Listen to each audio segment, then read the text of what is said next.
Two feature races on Sunday at Sha Tin, the Yan Chai 50th anniversary trophy and the Chinese General Chamber of Commerce handicap as well. That's on the all-weather. Very warm welcome to Racing to Win.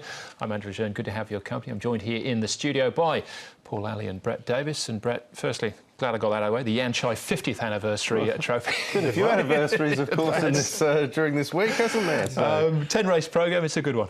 It is, yeah. Actually, I'm very much looking forward to a number of races, particularly the first, Andrew. There's 5 new horses, horses that we haven't seen under race pressure yet.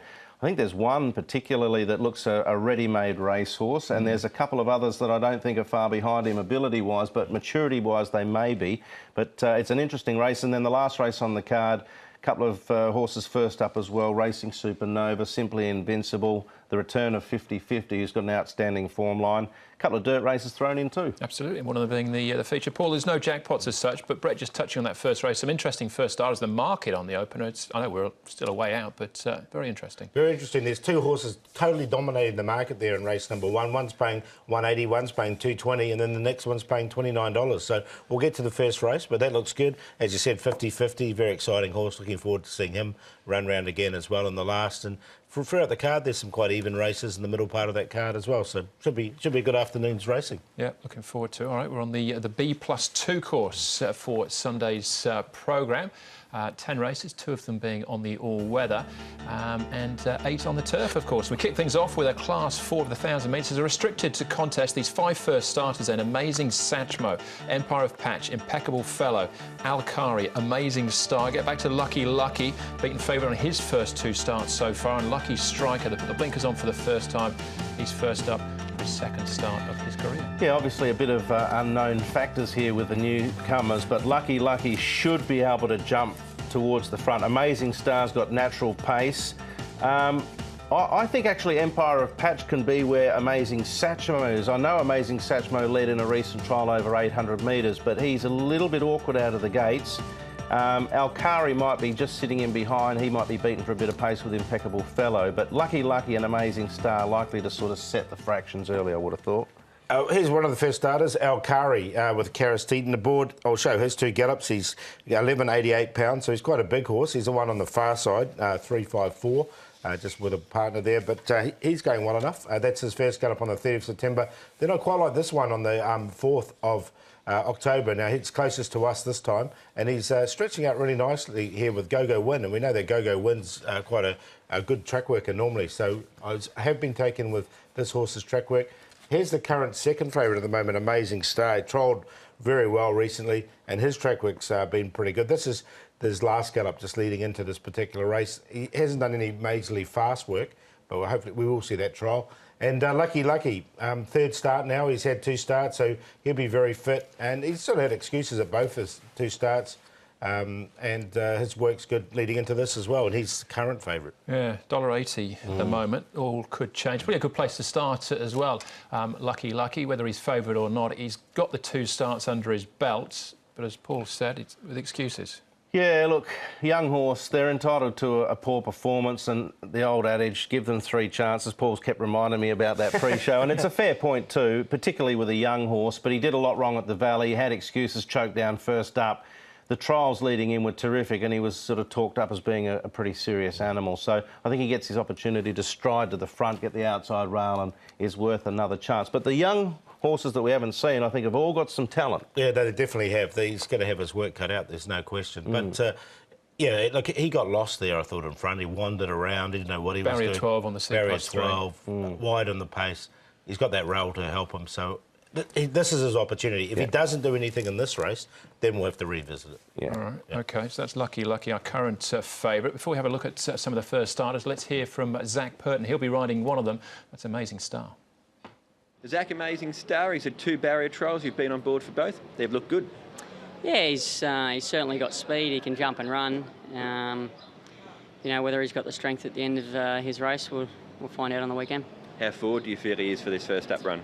You know, for a 3-year-old PPG race, he does everything you want them to do.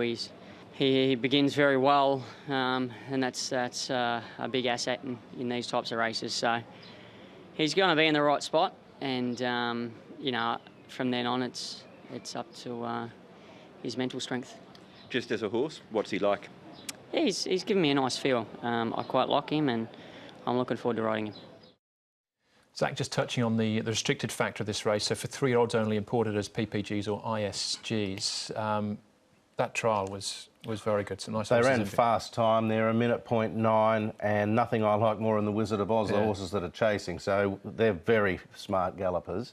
If you looked at him in that trial, you'd think he probably had 10 or 15 starts. He looks very mature, very well prepared, got pace, showed a kick there, the time's on the board.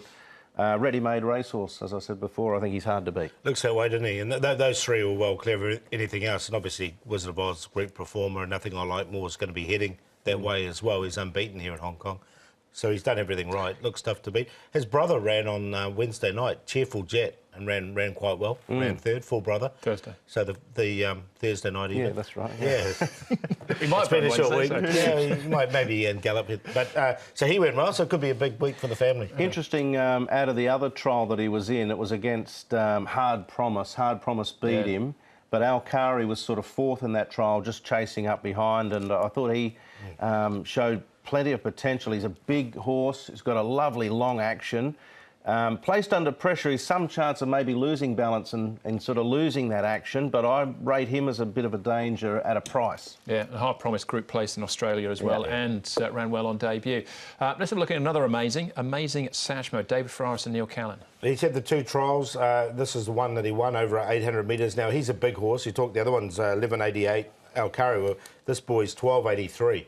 So I think there's improvement to come in this horse. He's obviously got some raw ability, but he just might be run off his feet earlier on, especially from barrier 3. So I didn't find a place for him in there. Yeah, I think he could end up being a nice horse, but I don't think he's as forward as some of the others, and he's been very green. I've noticed in his trials he's changed his action, he's changed strides a few times. He's still very raw. Impeccable fella gets the blinkers on, covered a fair bit of ground here, but still travelling strongly. Yeah, interesting they're putting the blinkers on fresh up. I think over further eventually for this horse, and this was his best trial and it was on the all-weather. So he's had 5 trials in total, and his best ones have been on the all-weather. So I didn't find a spot for him either, but he's obviously another one with some ability. As we said, it's an interesting race. Yeah, there's a couple of ISGs, him and Empire of Patch. I don't mind his trials, but he may get run off his legs a little bit early. Here is Empire of Patch, and Paul O'Sullivan's horses have been running very well first up. They have. Now, he's 1,095, so he's quite fit going into this. He has missed the start in his trials, though. He has been slowing away a couple of times. That's a fair point, Paul, and I can see that's probably why they had him where he was in the speed map. But it is worth noting that he's very quickly recovered and mustered very fast. So he's got some natural speed. That was Keep Moving running second in that trial. He, of course, won at Happy Valley on Wednesday. Yeah, and Little Giant winner. We know he's a very good workhorse himself. So an interesting race, the opener, Paul. Who do you side with? Well, that trial from Amazing Star was very, very good. So it's hard to go past that. He looks a ready-made racehorse, as Brett said. So we'll put him on top to beat Lucky Lucky. He trialled enormous before his first start. They're putting the hood on for the first time as well, so maybe that will help him. Alkari, he looks like a really nice horse as well. We saw his track work there. He just had that one trial, but it was a good trial. And Empire Patch, I think he's not far away either. So I'm going with the southern bred horses here for the 3-year-olds over the northern hemisphere horses. 7,962. Same numbers, same order for me. I actually really like this race. There's a bit to sort of deal with here. We've got some new horses on show, and potentially some horses that have got some real ability. Amazing Star on what he's done in the trials looks very difficult to beat. I nearly left Lucky Lucky completely out for the reasons we mentioned earlier when we spoke about him, but he is a young horse, he's entitled to another chance, and there were good raps on him before he even started racing. He should get everything he needs there on Sunday. Alkari, I'm going to make him the long shot because I just think he's a horse that's got a lot of ability. The 1,000 might be a little bit sharp, but he's got such a big action. He's going to develop into a really nice horse. An Empire of Patch, so 7,962. I'm going to play the QQP 679 and maybe even have something eachy way on the 6. That's fair enough. My number's very similar, actually, in fact. Just Impeccable Fell I'll be throwing in at a decent price. I think he'll be staying on. He was going in for me, and then Lucky was out, and then, a bit of the yo-yo action, and unfortunately he missed out, but I rate him a chance too. Yeah.